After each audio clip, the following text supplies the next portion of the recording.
Hey everyone, I'm Aria and I hope you're doing well. Today we're creating this simulation, but we're also going to take a look at adding a character into the scene as well. Make sure to like and subscribe, and if you want to get the files from my animations, you can head over to my Patreon page and sign up to become a member. You will also be helping me to grow the channel. Okay, here we go. Let's start with a new scene in Blender. Then we're just going to select our camera and our light and hit delete. Select the default cube, and we want to change this into a sphere by just adding some subdivisions. So let's hold Control and hit 3 to add the subdivisions. And basically what we did was just add a modifier to this, so you can see here that we've got some subdivisions. If we were to turn this off, it would go back to a cube. As well, if we go into edit mode, you can see that there's still only 8 vertices. So to get those to apply to our cube, we can just head back into object mode, then head to the modifiers and apply our subdivision. Then if we go into edit mode, you can see that all of our subdivisions are applied. Then we just want to bring this up just so that it's not sitting on the ground level, so hit G to move, Z and type in 3. Let's right click and shade smooth, and then we can head over to the particles. So let's click here on the right to go into the particle tab, then we'll head up here and click the plus to add a new particle system. Instead of having this as an emitter, we do want to switch this over to hair particles. As well, you want to make sure that you click advanced, just so that we've got a couple extra options such as velocity and rotation. Let's leave the number to 1000, but we're going to set the hair length to 2. Next, we want to add hair dynamics, so let's just click there to add those, and we'll just leave everything at default. You'll notice that our simulation sort of kicked into gear, so instead of being on frame 44, let's click here and head back to frame 1. We can leave the velocity to default. We want to turn on the rotation and open this up and add some random value, which will just give our hair particles some variety once we add them. Then we can just scroll past the physics and leave those at default. Under the render tab, we're going to select here, and instead of having a path, we're going to select collection, which will allow us to add more than one particle to our system. Then before we create our particles, let's just change the size to 0.01 and the random to 0.9. And now we need to create our collection, so let's go back into the 3D viewport.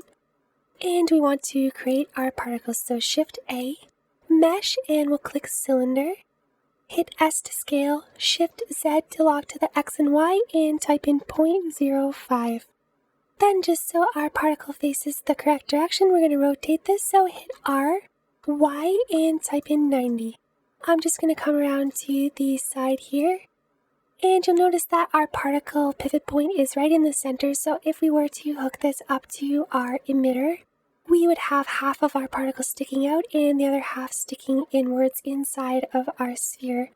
So the way we want to fix that is hit Tab to go into edit mode, then make sure everything is selected by hitting A, hit G to move, X, and then just bring this along the X axis until the pivot point is at the edge of our cylinder.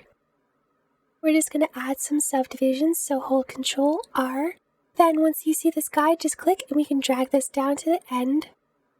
And later on, we're going to use these faces to pin our particle in place. Control R again, click, and we'll just bring one to this edge. And for this edge, we're just going to be adding a different material later on as well. One more time, Control R, click, then hit Escape to leave it in the center. Click here, and let's set this to 5. Because we are using a cylinder, we want to make sure that we also add some geometry to the end caps. So if you hold Alt and click, well, either in vertex or edge select mode, you can select this edge loop. Then to quickly add some geometry, we can hit I to inset and then just drag our mouse inward.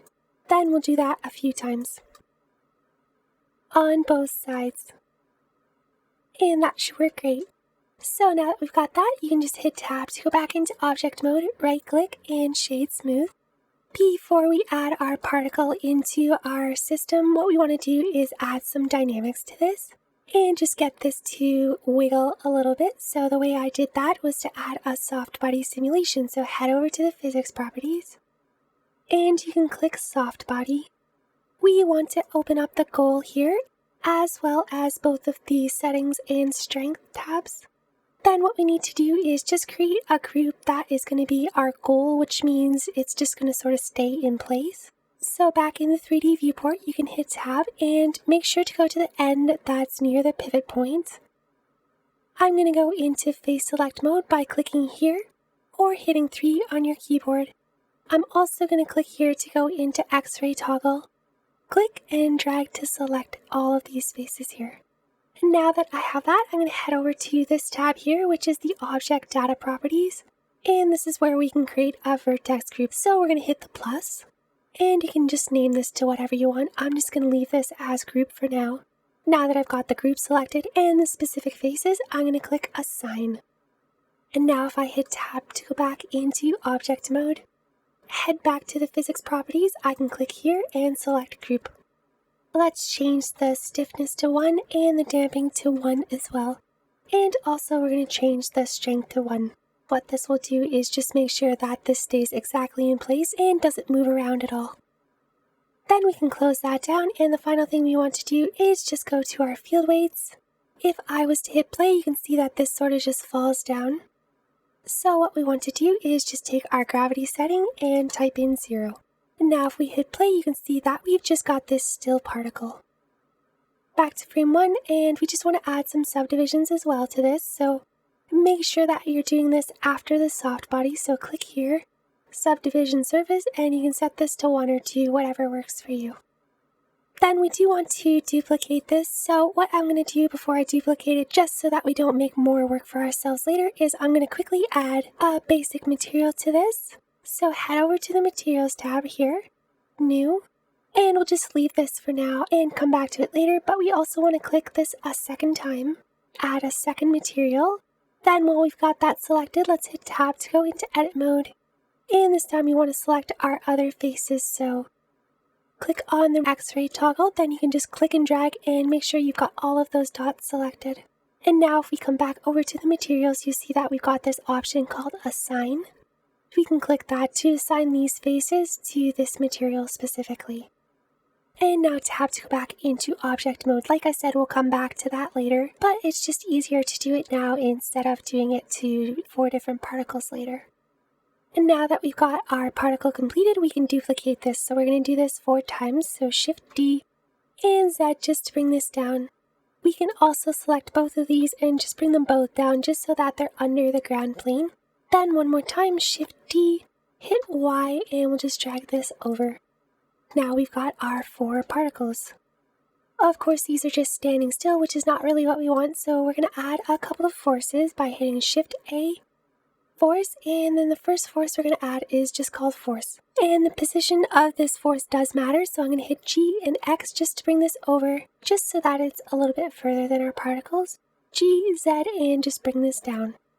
You'll see that it's sort of just sitting in the center here, so I'm just going to bring it over a little bit more.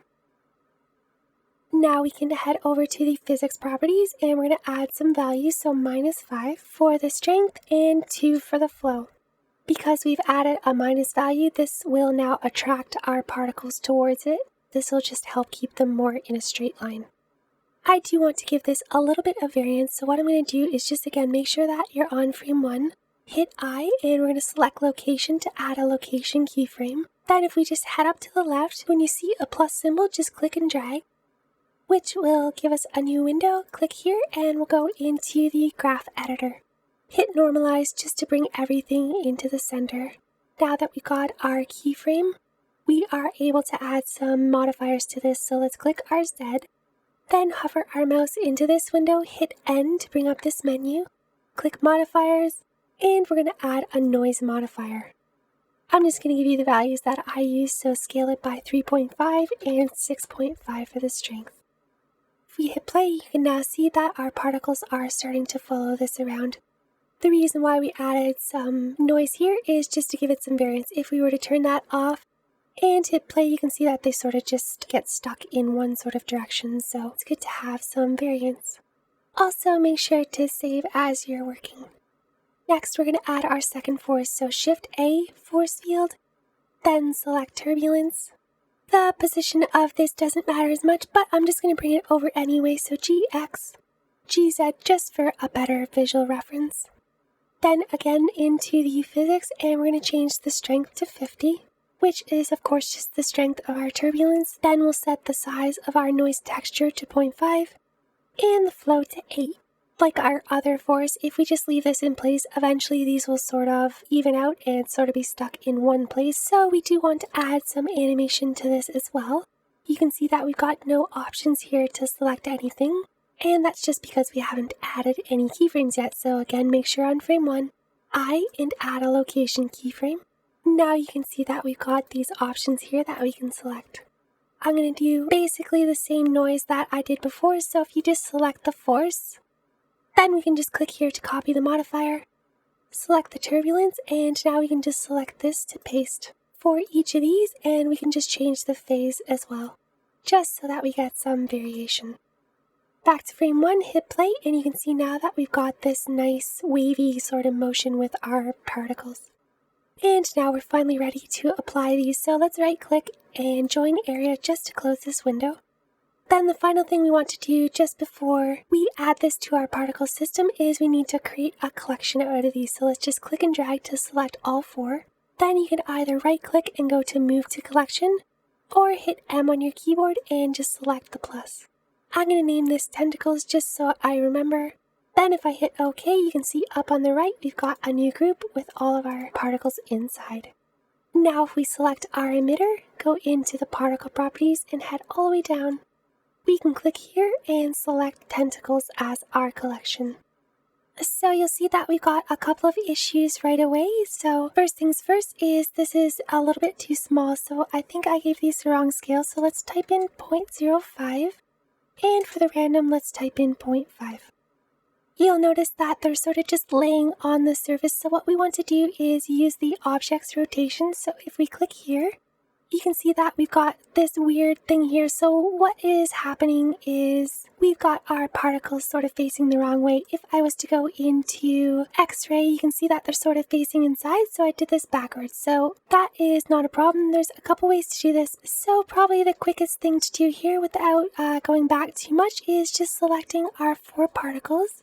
Then since they're facing the wrong way, what we want to do is just rotate them 180 degrees on the Z. So we're going to hit R, Z, and type in 180. Right away you can see that they'll flip around and they're already facing the same way. Of course we're going to have an issue with our forces, so what we can do is just hit G, X, and we'll just bring these over. Now if we were to hit play, you can see that they are working correctly. It's just sort of the reverse. So my apologies for that, but it's kind of nice when stuff like that happens because I know that some of you have run into issues before, so it's kind of good when something goes a little bit wrong. So again, just make sure to rotate these 180 degrees on the Z and just make sure that they are on the proper side of the forces. Then we can select back on our emitter and go back into the particle tab. Our particles are pretty sparse, so what we're going to do is open up the Children tab, click Interpolated, then just depending on how powerful your computer is, you can do this, say somewhere around 10 to 15. This is still looking a little bit sparse for me, so I'm just going to select my particles, and I do want to scale these a little bit, but if I hit S to scale, you can see that when I do this, they kind of separate like that, so a better way to do this is to go up to the top, and if you select here, instead of having the median point as the pivot, we can select individual origins.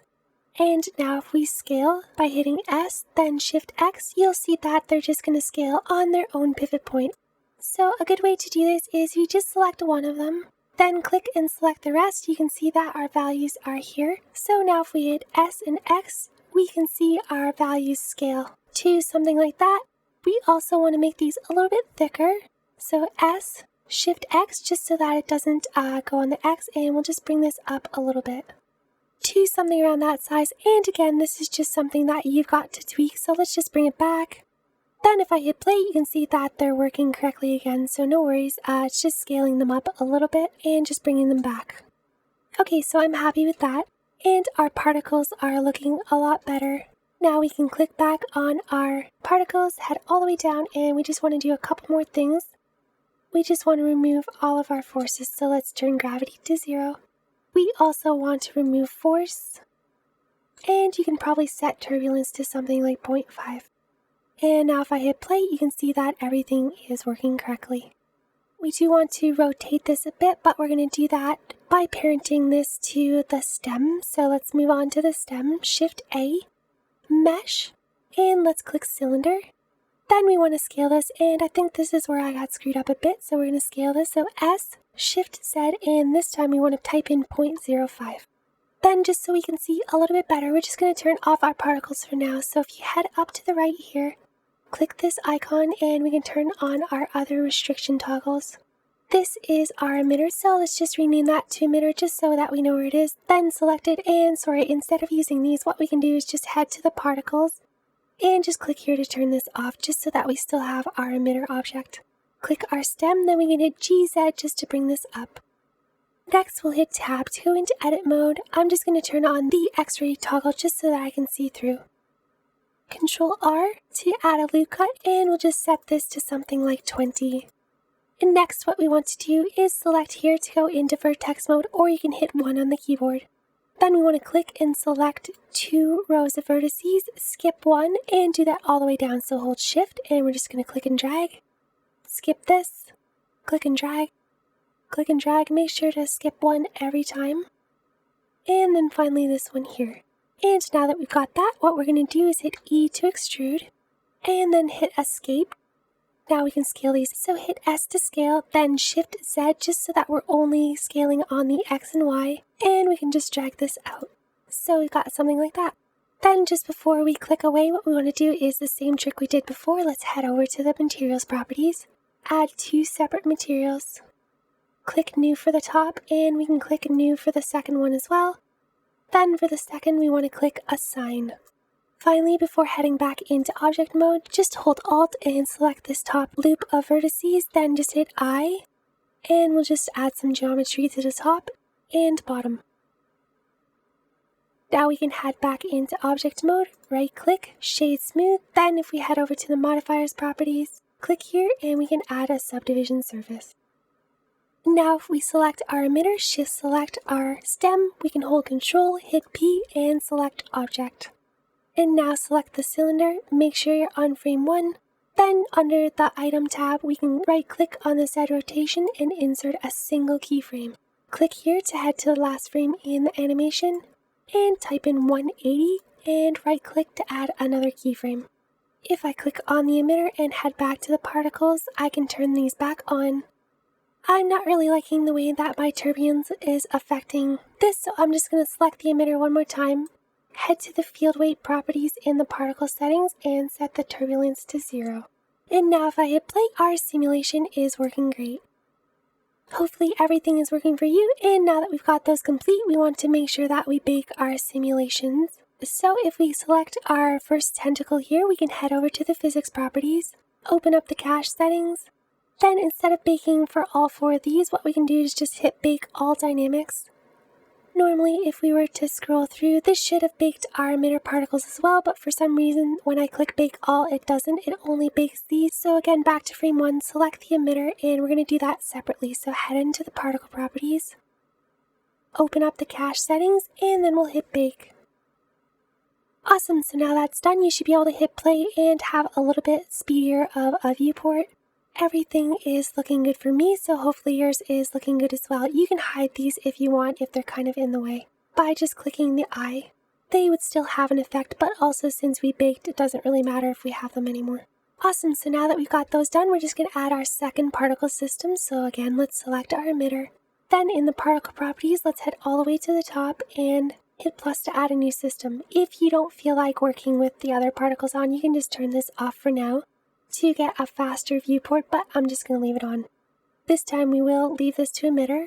Set the number to whatever you want, something like 5 or 10,000 should work. I think I did mine to 15.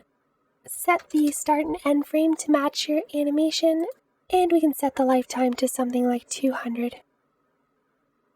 Then just scroll down a little bit further and we're going to open up the velocity settings and set this to 5. As well, we do want to add some rotation as always. It can just be something random, which will just help give us an organic looking simulation. So something like that.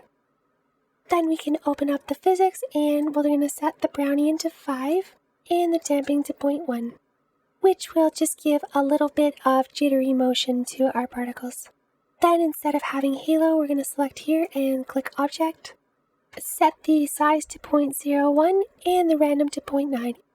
Then for our object, we're just going to hit Shift A, Mesh, Icosphere, set this to 1 and just bring this down. Click back on our emitter and we'll just scroll down again. Then click here and we're going to click Icosphere as our object. Scrolling down a little bit further, let's take our gravity down, so 0.25, just so that it falls a little bit slower. Our force to 0, and our turbulence to 0.5. So now I'm just going to hit play just to show you our particles, and that's looking great.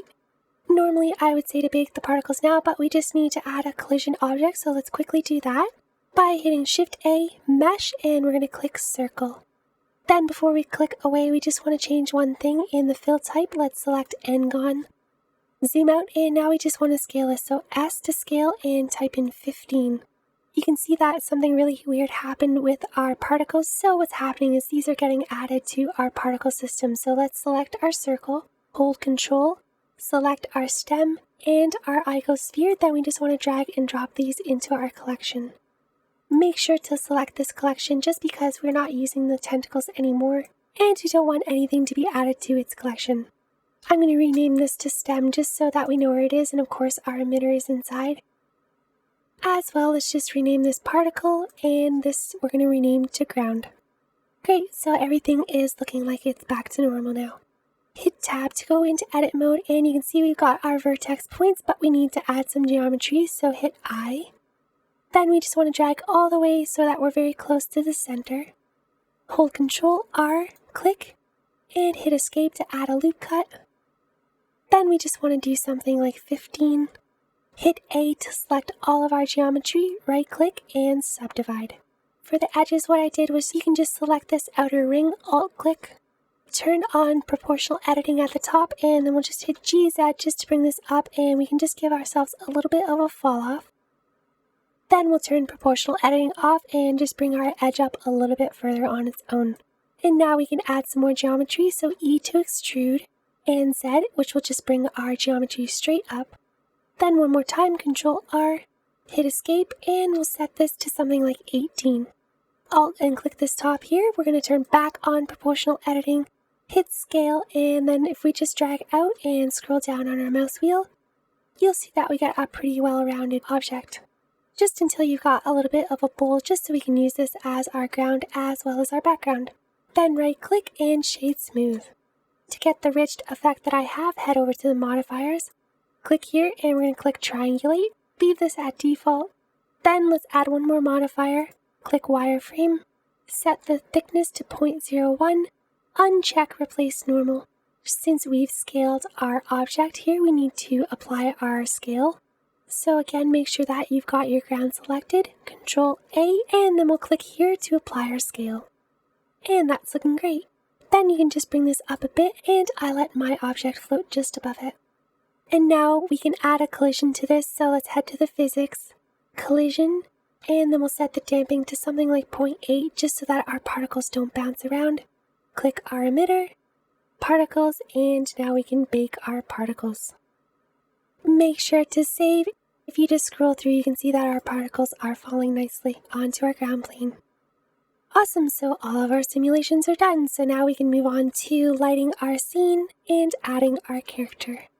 I'm just going to add one more geometry just so I don't forget. So Shift A, Mesh, click UV Sphere, S to scale and type in 0.3, then G, Z, and 3 just to bring this up right into the center. And now that we've got that, we can start adding our lighting and materials. So let's click up here to go into the shading tab. I'm just going to quickly close these. I always like to add my lighting first, so I'm just going to quickly click here and go into the world shading just so we can add our HDRI. Zoom out just so you can see your background. Click the background, Shift D to duplicate, and we can just bring this down. To mix these together, we just need to add a mix shader, so Shift A and search for that. And add these both into it. For the bottom one, we can bring the value all the way down to 0. And this we'll just use for our background, so now that's finished. Next, we want to add an environment texture, so search for environment texture and hook this up to the color. Click open, and I'll make sure to link the HDRI in the description. You can get this for free, so just click the link and you can download it. Then click open. I did want to darken this a little bit, so one thing I did was also add in a hue saturation node, lowered the saturation to 0.2 and the value to 0.3. Which of course you're not really seeing yet, which is because if I did go into the HDRI, you can see that there's just nothing really, since we don't really have any lighting yet. If you have the Node Wrangler add-on, you can select your HDRI and hold Control, hit T to bring up these two nodes. If you don't have the Node Wrangler, just go into Preferences, Add-ons, and search for it, and make sure it's turned on. I'm just going to give you the value that I use. This is just to rotate the HDRI, just so that the lighting is a little bit different. And then of course the final thing we want to do is just separate our two backgrounds. So Shift A, light path, take the top output and hook it into the factor. Save, and that's it. Now we can click here to go back into object shading and start moving on to our other materials. Let's start with our tentacles just because we do want to get some lighting in the scene. So over on the right, you can just select any one of these, and you'll remember that we already added some materials to these, so I'm also going to go into the materials properties. Make sure that I've got the first material selected. Set the metallic to 1, roughness to 0.3, and let's just select the base color and make it somewhere around middle orange. I'm going to turn on the render preview just because we're going to start seeing some values now. Just if I zoom in, head over to the other material and click that. You could just delete this and search for emission, but a quicker way to do that is in the material properties. Just click here where it says surface and switch this to emission. And set the value to 10. Awesome, so next we want to click our center that we just added, which was our sphere. And I'm just going to rename this to Center Glow, just so that we know what it's doing. Click New. Then again, over in the materials over here, I'm going to click this and switch this to emission. Set the strength to 10, and let's give this a little bit of an orange tint. We're not seeing anything yet just because we've got something around this. So next we're going to select that, which is our emitter, which is parented to our stem. Click New. Set the roughness to around 0.7. The transmission to 1, and since we're using Eevee to see through this, we do need to add screen space refractions. So in the materials tab, head all the way down, or you can hit N on the keyboard and go to options, then select screen space refractions. Since we're using Eevee, we need to go into the Eevee render settings and turn on a few things. So let's do ambient occlusion, bloom, but let's turn this way down. As well, we want to add screen space reflections and refractions. Now finally we're getting a little bit closer. Next we'll click on our stem. You'll remember that we added our materials already, so we can just tweak these. So we just want to make sure that we've got the correct material. So again, in the materials properties, make sure that you've got the first one selected. Set the metallic to 1 and the roughness to 0.1. Then back in the materials, let's click the second material. Go down to surface, then we'll just switch this to emission. Click the color, and we're going to give this a nice deep orange color, and then set the strength to about 100. Let's select our ground, click New again. Metallic to 0.75. Roughness to 0.4. And we just want to give this a slightly blue color, so we can just select the base color and just drag that up a bit. Our very final thing we need to do is select our particle in our Collections tab. Click New, delete the principled shader, Shift A to search for emission.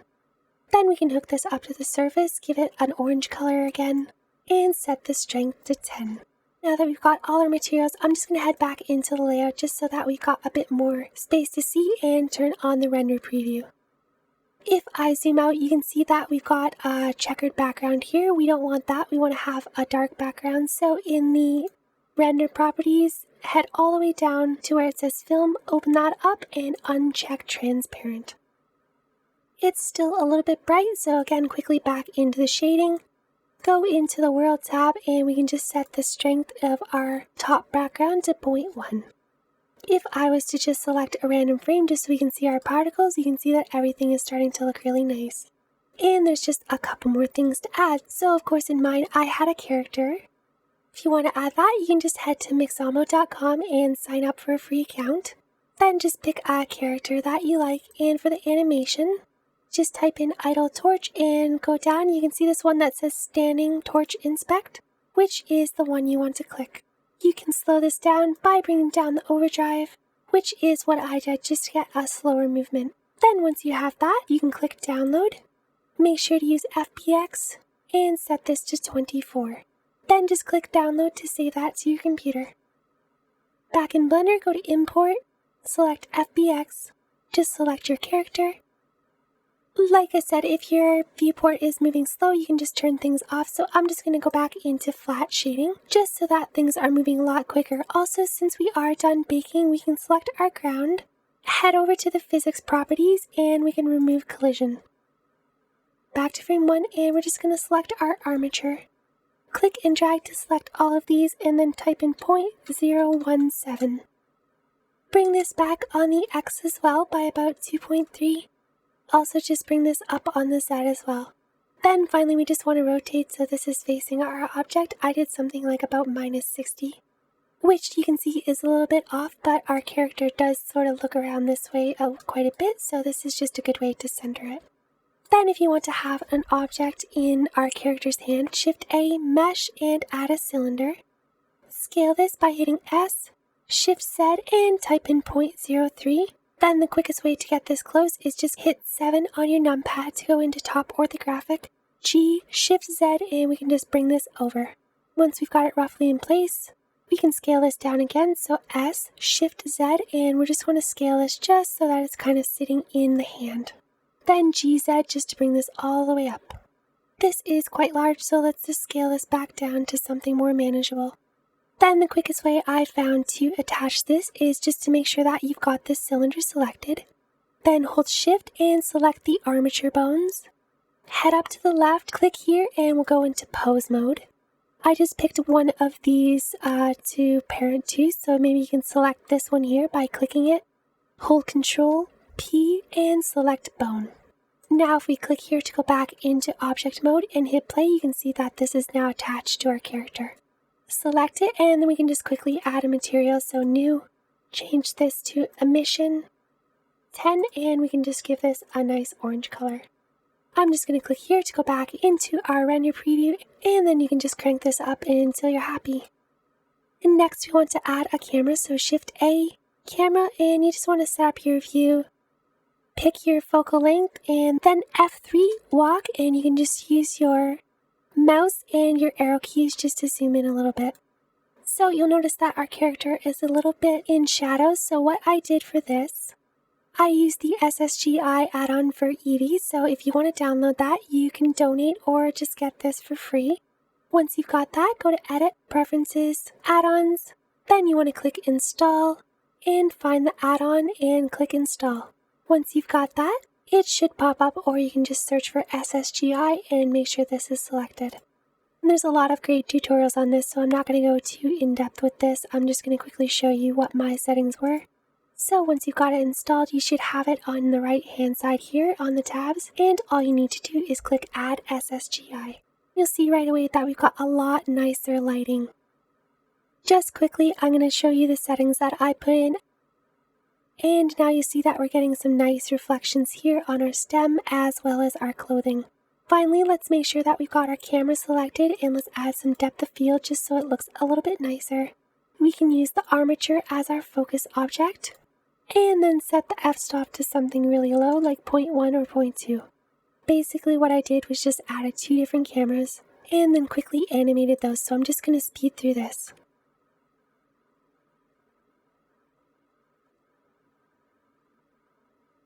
Then now if we hit play, you can see that we've got kind of our spinning motion with our camera, which is pretty much how I animated my first camera.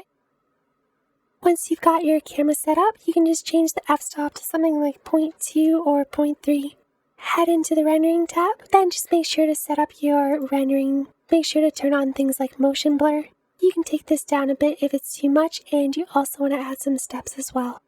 Save and render image. So I hope you enjoyed this tutorial. Please make sure to like and subscribe if you did. And as well, if you want to get a copy of my original animation file, or if you just want to donate to the channel, make sure to head over to my Patreon page and become a member. I'll see you soon. Bye!